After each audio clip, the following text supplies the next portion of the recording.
وحید امیری اینجا فشار رو میذاره، تو گرفته، خبری از خطا نیست. وحید امیری پشت محوطه جریمه، مسلمان، ماهینی، رفیعی همونجا اضافه میشه، پاسداری سروش رفیعی میکنه، وحید امیری ضربه پای چپ وحید امیری و توپی که از بالای دروازه به بیرون رفت.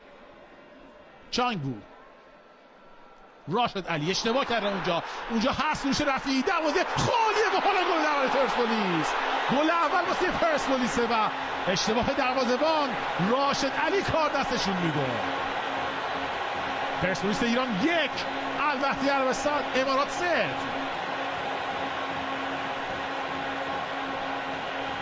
خوشحالی هوادارا حلقه پرسپولیسیا و گلی که زد سروش رفیعی.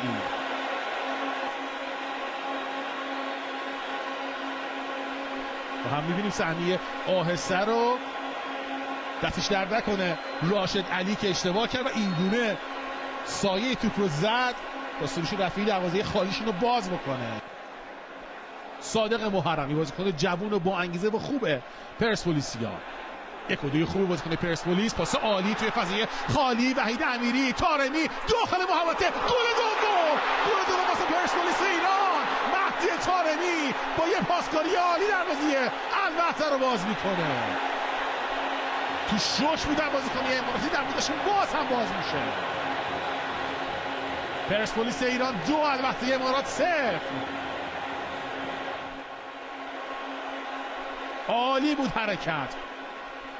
و هم میبینیم صحنه آهسته رو، یک کنترل، یه ضربه از طارمی و توپی که این گونه توی دروازه قرار گرفت.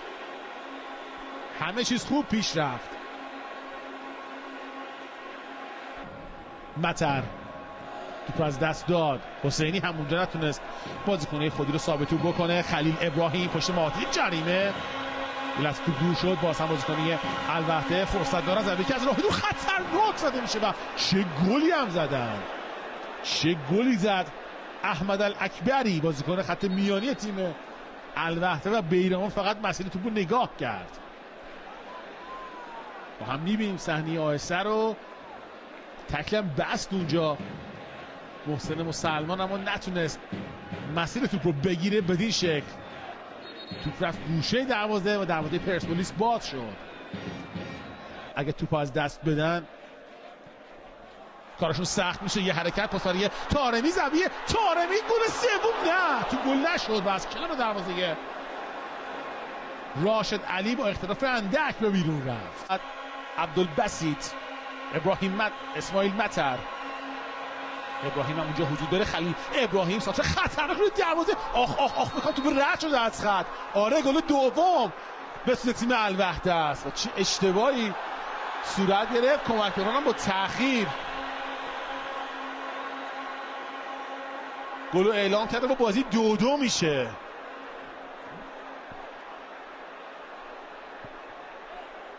و هم میبینیم صحنه آهسته رو، ضربه سری که زده شد. آره قشنگ توپ خط عبور کرد، من دیدم توپ خط عبور کرد، نقطه کور مدافعان توپ اومد، نگرفته بودن اونجا بازیکن رو. سباستیان تالیبو بالاخره زهرش رو ریخت.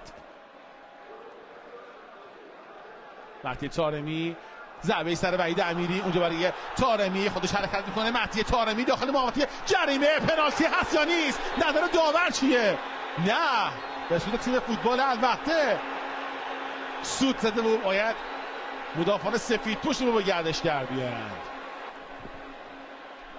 و هم میبینیم حرکت کرد طارمی، چرا دستش رو نشون میداد اونجا؟ اینجا تو به دستش، خب بعد از اینکه تعادلش رو به هم زدند معتقد تو به دست طارمی خورده، یعنی اینجا. یه بار دیگه واسه پرسپولیسیا، طارمی داخل محوطه، طارمی و این گل سوم، 3-2 به سود پرسپولیس. باز هم مهدی طارمی برای پرسپولیس گلزنی میکنه. حالا میشه 5 گل تو آسیا. مهدی طارمی. پرسپولیس ایران 3، الوهده امارات 2. از اون حرکت کردن، دفاع جا مونده، تک به تک شده اونجا طارمی و یه لایم انداخت به راشد علی تا دروازه تیم الوهده اینطوری باز بشه. وحید امیری حرکت میکنه، خود وحید امیری میبرن به سمت راست. فرشاد احمدزاده یه حرکت خود احمدزاده پاس به بیرون برای طارمی. ضربه چیپ طارمی، ضربه چیپ طارمی که دروازه‌بان راشد علی توپو گرفت. حرکت دنبال میشه، پاس عالیه مسلمان. طارمی داخل محوطه جریمه بود و راشد علی توپو از مقابل پاش قاپید و برداشت.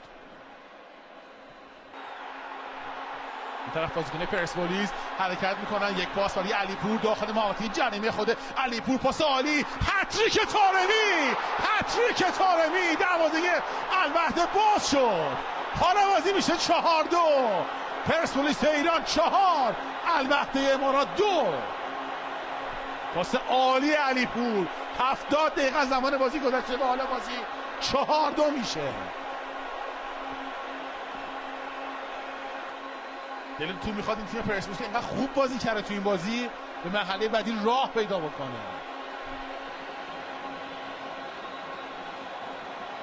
و هم میبینیم صحنه آهسته را. پاس عالی علیپور بین مدافعان الوحده،